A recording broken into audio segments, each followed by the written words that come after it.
Good afternoon, and thank you for your time in the United States Situation Room, because today we have to go over the war in Ukraine and decide how involved the United States should get here at with the Department of Defense.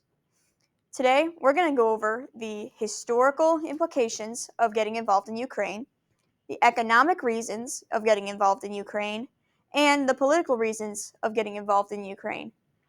However, before we get into why we should not get involved in Ukraine, let's acknowledge those of us who think we should get involved in Ukraine. However, we should not get involved because what most people don't know is that President Vladimir Zelensky of Ukraine's term is set to expire in 2024. In Ukraine, the president is elected for one 5-year term with no chance to run again. So, his term is going to expire.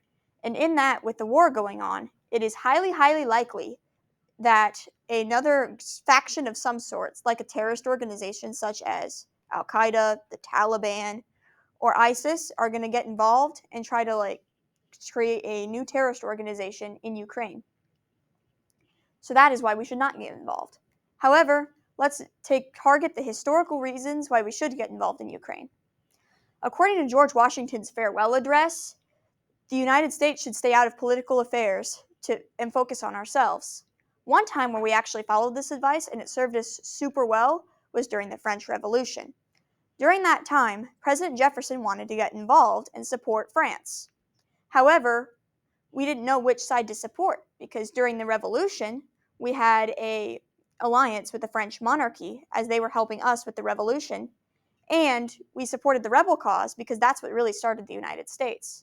So France, we just chose not to get involved. However, one instance where we chose to get involved and things really did not go well for us was the 2003 Gulf War invasion of Iraq. This did not go super well for the United States and ended up putting a terrorist organization such as ISIS, Al Qaeda, or the Taliban in power. And this would come to bite us in the back later. So, if we don't get involved in Ukraine, maybe this won't happen. Another reason we should not get involved in Ukraine has to do with economic reasons. According to USTR.gov, the five suppliers of big suppliers of U.S. goods are China, Mexico, Canada, Japan, and Germany. And the top 5 buyers of U.S. goods are China, Mexico, Canada, Japan, and the United Kingdom. Where on either of these lists are Russia or Ukraine? Clearly, we should not get involved in this conflict because Russia and Ukraine are not anywhere near our big trading partners. Also, over the course of the war, we have sent $14.5 billion to Ukraine. Why should we send any more? Because this investment clearly is not going to pay off. It's not like we're losing trade or anything. So clearly, economically, this is not a great idea. After we talk money, let's dive into the political reasons why we should not get involved in Ukraine. But before we do, let's go back and talk money and go over Russia's military ambitions on why. There are only 2 times where Russia's ever been successfully invaded according to the U.S. security cooperation with Ukraine. Those times were the Kievan Rus during the 11th century and the Mongols during the 14th. Those are the only 2 times in documented history where Russia has been successfully invaded. So if they continue to succeed with their military endeavors and we help Ukraine, there is a high chance that we will lose our investment. However, let's jump into the political reasons from the economic on why the U.S. should not get involved in Ukraine.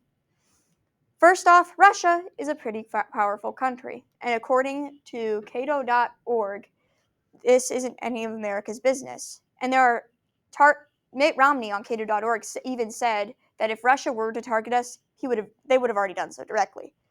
Russia is powerful and could make our foreign diplomacy a major headache. They could supply further arms to North Korea. They could help China upgrade their military. And they could also send more weapons to ISIS in Syria and make the U.S. involvement there even worse. Also, it's time to acknowledge that Putin is not by himself is not that much of a threat. He's been in power in Russia for 25 years and only has 3 things to show for it: the Donetsk region in eastern Ukraine, parts in certain provinces of the country of Georgia just due south of Russia, and the Crimea Peninsula in Ukraine on the Black Sea. That's all Putin has in the 25 years he's been in power. So even if he does want to resurrect the Soviet Union, he's doing a pretty darn awful job.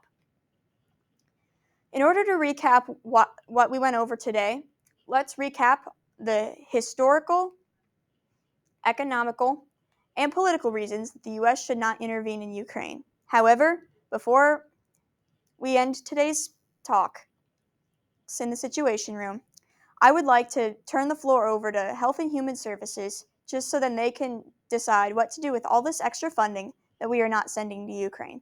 Thank you.